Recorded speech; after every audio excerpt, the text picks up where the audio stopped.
नमस्कार। अखिल भारतीय वाक श्रवण संस्थान द्वारा प्रायोजित वाक श्रवण संजीवनी कार्यक्रम में आप सभी का स्वागत है। अखिल भारतीय वाक श्रवण संस्थान, जिसे हम आयुष के नाम से जाने जाते हैं, वह अग्रणीय राष्ट्रीय संगठन जो संप्रेषण विकृतियों पर मानव संसाधन विकास, अनुसंधान, नैदानिक देखभाल और सार्वजनिक शिक्षा के कार्यक्रम में जुटा हुआ है। इस संस्थान की स्थापना सन 1965 में भारत सरकार के स्वास्थ्य एवं परिवार कल्याण मंत्रालय के द्वारा स्थापना की गई थी। यह संस्थान 1965 से अलग अलग दिव्यांग व्यक्तियों का मूल्यांकन और हस्तक्षेप के कार्यक्रम में सहायता कर रही है। इस संस्थान के बारे में अधिक जानकारी देने के लिए आज हमारे बीच doctor SP Goswami, professor of speech language pathology आए हुए हैं। नमस्ते सर, इस कार्यक्रम में आपका स्वागत करती हूँ। नमस्कार। क्या आप आयुष के बारे में पूर्ण रूप से विस्तृत कर सकते हैं और ये कहाँ पर स्थित है सर, इसके बारे में बता सकते हैं क्या? मेरा श्रोताओं को नमस्कार और मैं आशा करता हूँ कि आप सभी और आपका परिवार स्वास्थ्य व सुरक्षित है। अखिल भारतीय वाक श्रवण संस्थान कर्नाटका के मैसूर शहर में स्थित है तथा ये जो संस्थान है मैसूर विश्वविद्यालय के अधिनियम आती है। तथाकथित जितने भी हमारे पाठ्यक्रम हैं वो मैसूर विश्वविद्यालय द्वारा प्रदान किए जाते हैं, जितनी भी हमारी डिग्री हैं। और जो हमारा आयुष जो है, जिसको हम आयुष के नाम से जाना जाते हैं, ये 32 एकड़ में हरे भरे क्षेत्र में स्थित है तथा मानस गंगोत्री मैसूर शहर के प्रांगण में स्थित है। सर, इस संस्थान के विषय में हमें और कुछ बताएंगे और इसकी स्थापना कब होती है उसके बारे में भी बताएंगे क्या? अखिल भारतीय वाक श्रवण संस्थान की स्थापना 1965 में पूर्व राष्ट्रपति डॉक्टर सर्वपल्ली राधाकृष्णन ने 1965 में इसकी नींव रखी थी तथा ये संस्थान जो है पूर्ण रूप से परिवार व स्वास्थ्य मंत्रालय के अधिनियम आती है। तो सर, ये संस्थान सरकारी या निजी संस्थान है सर? मैडम, जैसे मैंने आपको पहले भी बताया था कि ये संस्थान भारत के स्वास्थ्य व परिवार कल्याण मंत्रालय के अधिनियम आती है। तथाकथित कह सकते हैं कि ये केंद्र सरकार की संस्थान है। तो सर, जैसे आपने कहा कि ये एक सरकारी संस्थान है, तो इस संस्थान के कुछ उद्देश्य भी होंगे ना, तो उसके बारे में कुछ बताएंगे क्या? हाँ मैडम, जैसे कि आप सभी को पता है और जैसे श्रोताओं को भी पता है कि जितनी भी उच्च शिक्षण संस्थाएं होती हैं उनका मूल रूप से 4 उद्देश्य होते हैं। तो हमारे संस्थान का पहला जो उद्देश्य है वो संप्रेषण विकृतियों में मानव संसाधन का विकास, जिसे हम ह्यूमन रिसोर्स डेवलपमेंट कहते हैं। दूसरा, संप्रेषण विकृतियों में अनुसंधान, जो कि रिसर्च। और तीसरा, संप्रेषण विकृतियों में जितने भी व्यक्ति विशेष हैं उनको सेवा प्रदान करना, जिसके अंदर हमारा मूल्यांकन, उपचार व पुनर्वास है। और चौथा जो है संप्रेषण विकृतियों के बारे में सार्वजनिक शिक्षा प्रदान करना। ये हमारे 4 रूप से उद्देश्य हैं इस संस्थान की। बहुत खूब सर। तो आगे बढ़ते हुए, तो सर मैंने ये भी सुना है कि यहाँ पे बहुत सारे पाठ्यक्रम प्रदान करते हैं, तो सर इसके बारे में हमारे दर्शकों को कुछ और जानकारी दीजिए और ये भी बताइए कि कौन नामांकन कर सकते हैं और कैसे नामांकन कर सकते हैं। मैडम, जैसे हमने बताया था कि पहला जो हमारे संस्थान का उद्देश्य है वो मानव संसाधन का विकास। तो मानव संसाधन के विकास का जो है सबसे बड़ा जो प्रारूप है वो है प्रवेश। तो इस प्रवेश के लिए हमारे पास बहुत सारे प्रोग्राम चलाते हैं जो कि डिप्लोमा लेवल से लेकर पोस्ट डॉक्टर लेवल तक है। डिप्लोमा लेवल के अंदर हम 3 प्रोग्राम चलाते हैं। एक तो डिप्लोमा इन हियरिंग लैंग्वेज और स्पीच, एक diploma in ear mould and technology programme, एक early childhood special education hearing impairment का प्रोग्राम है। ये जो तीनों ही प्रोग्राम हैं, इन प्रोग्राम के अंदर जितने भी बच्चों ने 10+2 उत्तीर्ण की हुई है वे बच्चे प्रवेश ले सकते हैं।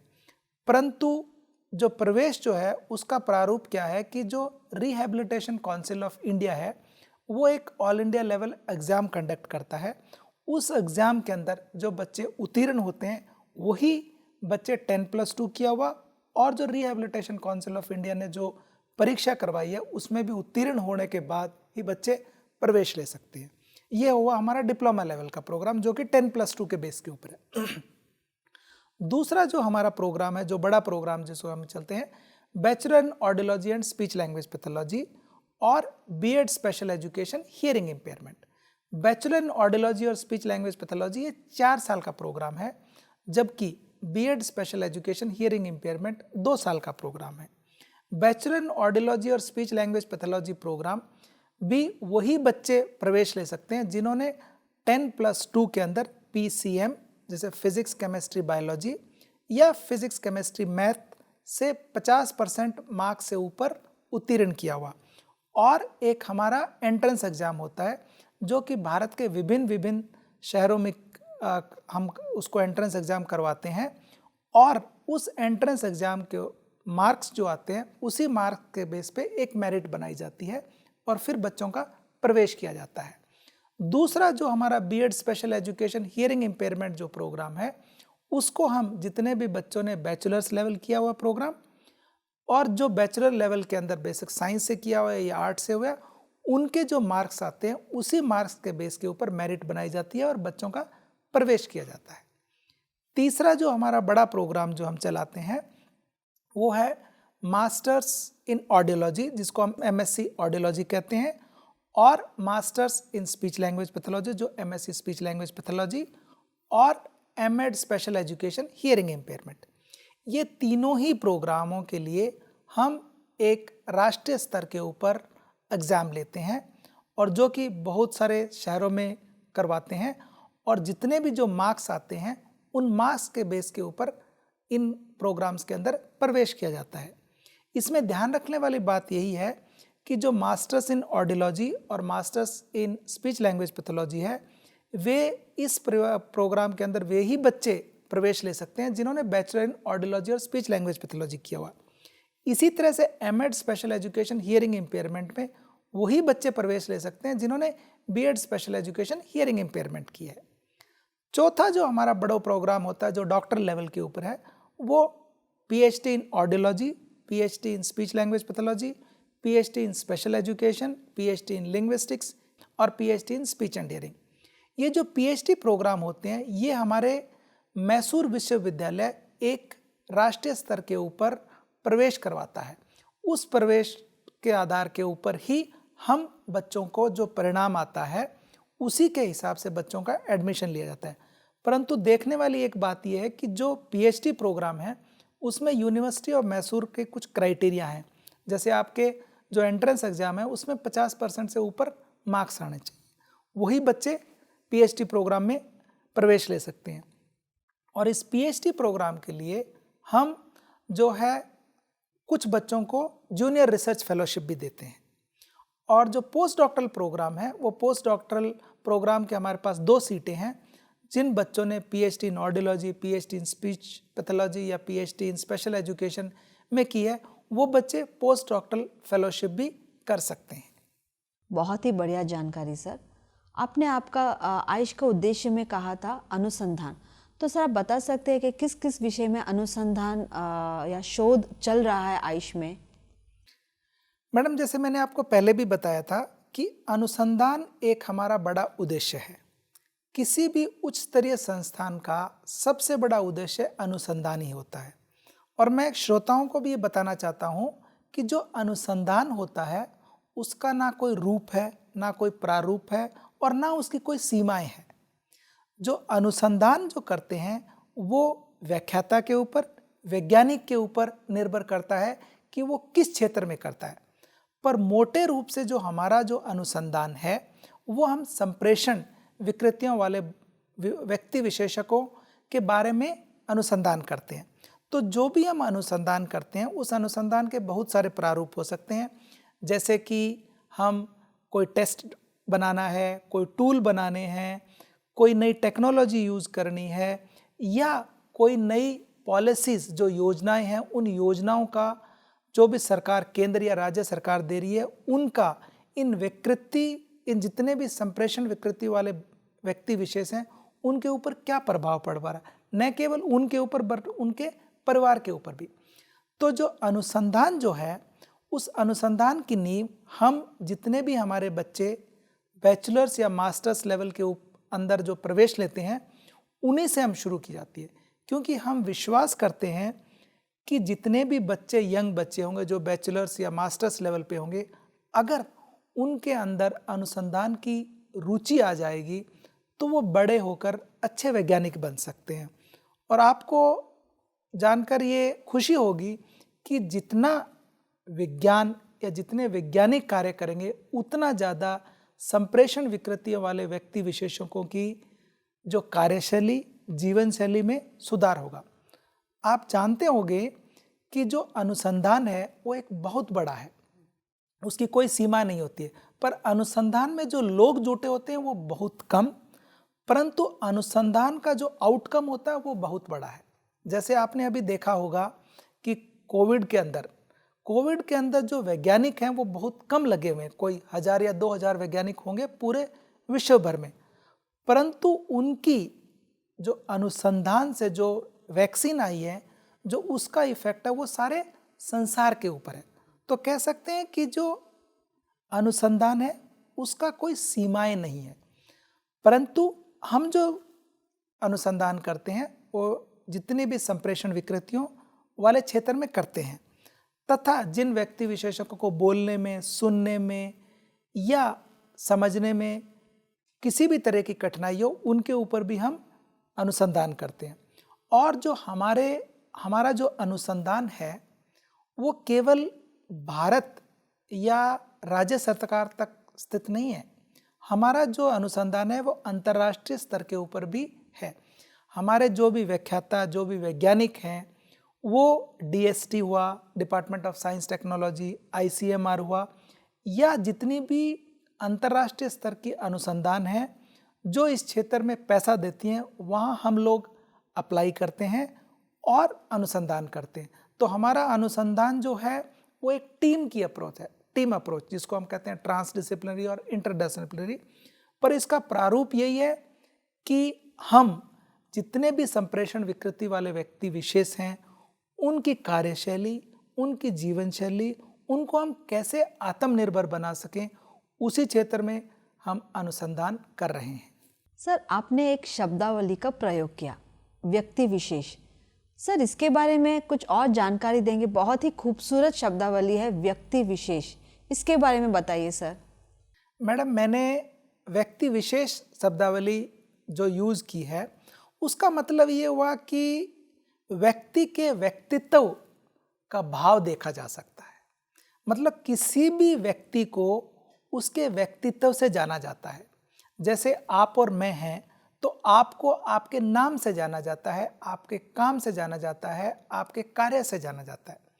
इसी तरह से जितने भी दिव्यांजन व्यक्ति हैं उनको उनकी बीमारी से नहीं जाना चाहिए, उन्हें हमें उनके नाम से जाना चाहिए, हमें उनके काम से जाना चाहिए, उनका जो काम है और जैसे कार्य करते हैं उससे जाना चाहिए।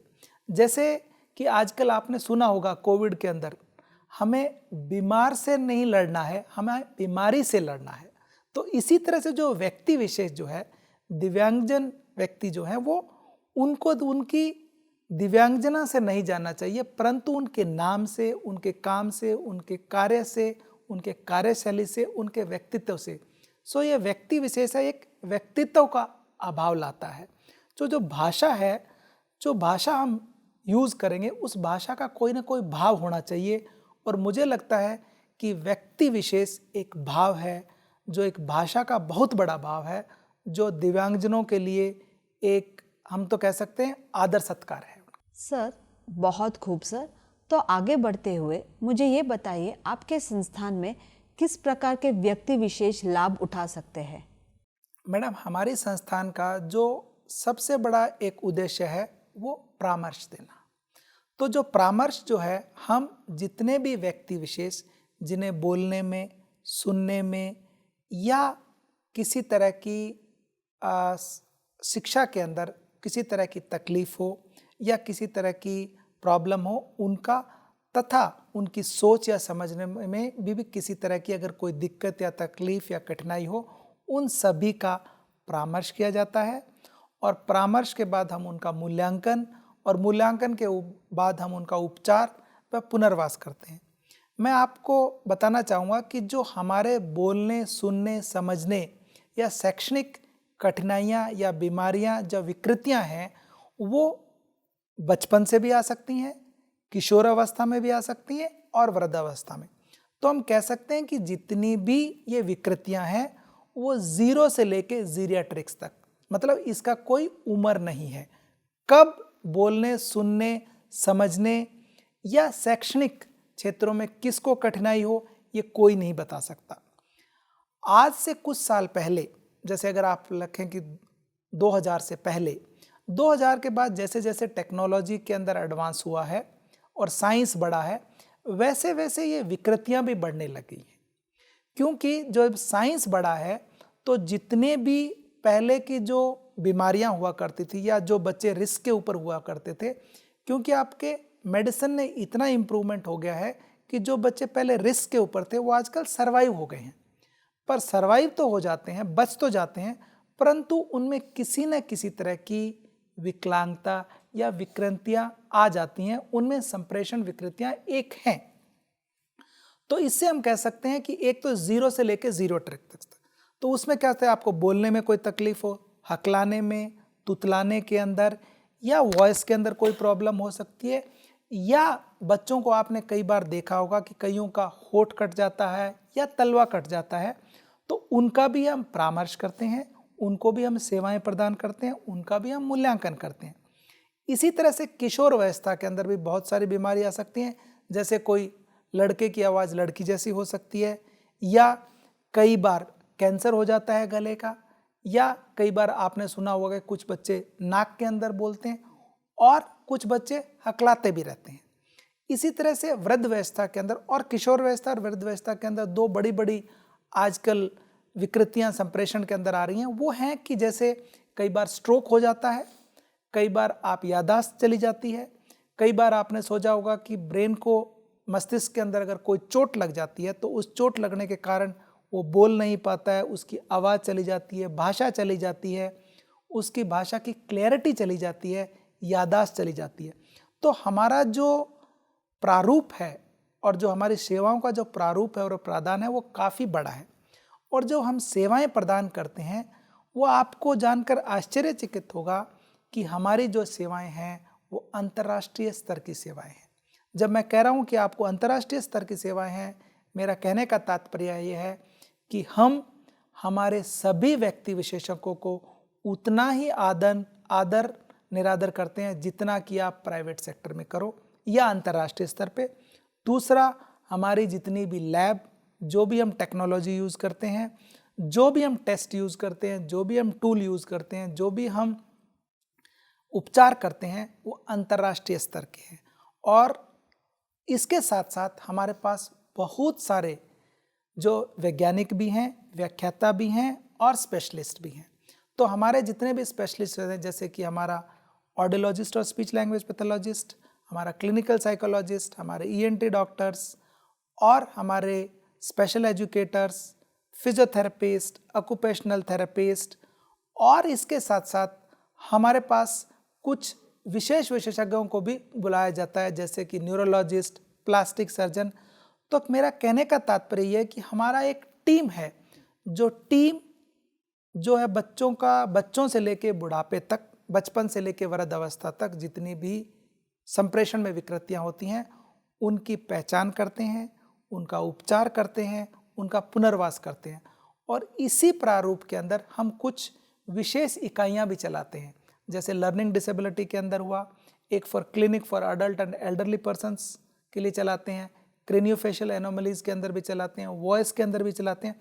इसमें हमारे कुछ विशेषज्ञ होते हैं जो विशेष सेवाएं देते हैं, और उन विशेष सेवाओं से हमारा जो मकसद जो है वो एक ही है कि जितने भी संप्रेषण विकृति वाले व्यक्ति विशेष हैं उनका बोलना, सुनना, समझना सुधार सकें, ताकि वो इस देश के एक आत्मनिर्भर व्यक्ति विशेष बन सके, और ताकि हमारे देश की प्रगति में एक बड़ा हिस्सा बन सके। कि हम किसी भी तरह का भेदभाव नहीं करते हैं, किसी भी तरह का आपको कोई सिफारिश की ज़रूरत नहीं है।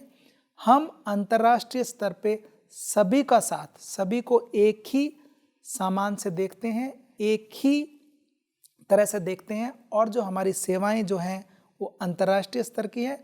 तो मेरा सभी श्रोताओं से अनुरोध है कि आप बेहिचकिचाहट आप हमें हमारी संस्थान में अपना किसी भी बोलने में, सुनने में या संप्रेषण विकृतियों में अगर आपको कोई कठिनाई है तो आप जरूर आएं और हमारी सेवाओं का पूरा लाभ उठाएं।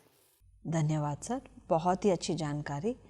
तो सर, इन सेवाओं का लाभ सिर्फ मैसूर के लोग ही उठा सकते हैं क्या, कि अन्य जनता भी ले सकते हैं? इसके बारे में भी सर कुछ जानकारी दीजिए। मैडम, ये आपने बहुत अच्छा सवाल पूछा कि जो हमारी परामर्श सेवाएं हैं, जिसको हम क्लिनिकल सर्विस कहते हैं, संप्रेषण विकृतियों में जो क्लिनिकल सर्विसेज हैं, आप देखेंगे कि हमारा 1965 में जब संस्थान शुरू हुआ था तो हमारा क्षेत्रफल जो था वो ज़्यादा से ज़्यादा जो सेवाएं दे रही थी या तो मैसूर के अंदर या कर्नाटका के अंदर।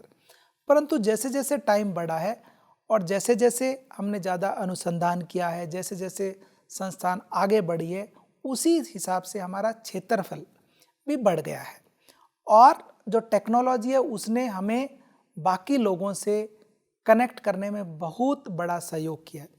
तो आज के दिन में हम कह सकते हैं कि हमारी जो सेवाएं हैं न केवल भारत के अंदर या मैसूर के अंदर या कर्नाटका के अंदर, परंतु हम विश्व के किसी भी कोने से अपनी सेवाएं प्रदान कर सकते हैं।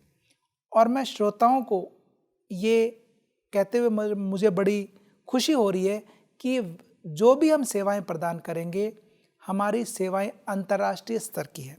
तो जो सेवाएं जो प्रदान करते हैं, इसी रूप के अंदर जो हमने अपना क्षेत्रफल, जो कार्य क्षेत्र बढ़ाया है, तो हमने बहुत सारे जो अस्पताल हैं, 19 अस्पतालों के साथ हमने टाई अप किया हुआ है भारत के अंदर, और 28 हमने जो है न्यू बॉर्न स्क्रीनिंग प्रोग्राम शुरू कर रहे हैं, ताकि जितने भी शिशु पैदा होते हैं उनको हम जांच कर सकें और बता सकें कि उनको किसी में सुनने में कोई तकलीफ तो नहीं है।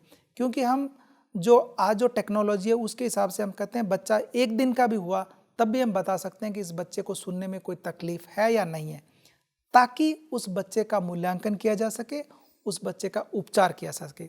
तो हमारी जो सेवाएं हैं पूरे भारत के अंदर फैली हुई हैं। अगर हम फेस टू फेस नहीं है, फिजिकली नहीं है, परंतु टेक्नोलॉजी के थ्रू हम जरूर जुड़े हुए हैं, जो कि टेली मोड के थ्रू, वीडियो कॉन्फ्रेंसिंग के थ्रू हम भारत के किसी भी क्षेत्र में अपनी परामर्श प्रदान कर सकते हैं। और जो सेवाएं हैं वो उच्च स्तरीय हैं और हम व्यक्ति विशेष को देखकर अपनी परामर्श प्रदान कर रहे हैं। ठीक है सर, बहुत ही अच्छा जानकारी। तो सर, लेकिन हम संपर्क कैसे करें? आपने तो नंबर भी नहीं दिया, तो उसके बारे में भी कुछ बताइए सर हमारे दर्शकों को। मैडम देखिए, आजकल आपने संपर्क की जो बात की है, आजकल जो ईरा जो है वो टेक्नोलॉजी का ईरा है। तो आप प्रोफेसर गूगल को अगर पूछोगे तो प्रोफेसर गूगल आपको, जैसे ही आप आयुष को गूगल करोगे तो आपको सारी जानकारी मिल जाती है। परंतु फिर भी श्रोताओं को बताने के लिए मैं कह सकता हूँ कि हमारी जो वेबसाइट है वो www.aiishmysor.in के ऊपर आप जा सकते हैं। और हम ट्विटर के ऊपर भी हैं, हम फेसबुक के ऊपर भी हैं। तो आप हमें संपर्क करने के लिए संकोच मत कीजिए, हमारे सारे संसाधन खुले हैं। और मैं श्रोताओं को बताना चाहता हूं कि संपर्क केवल हमें अगर आपको संप्रेषण विकृतियों में अनुसंधान के से रिलेटेड कोई जानकारी चाहिए, कोई सेवा चाहिए, कोई आपको मानव संसाधन विकास या सार्वजनिक शिक्षा, हमसे आप कभी भी संपर्क कर सकते हैं। मुझे आशा है कि आने देने वाले दिनों में भी हमारी संस्थान संप्रेषण विकृति वाले व्यक्ति विशेषज्ञों को इसी तरह से सेवा प्रदान करती रहेगी। और श्रोताओं से विश्वास करता हूं कि आप हमें कभी भी संपर्क कर सकते हैं। इन्हीं आशाओं के साथ मैं आपका बहुत बहुत धन्यवाद।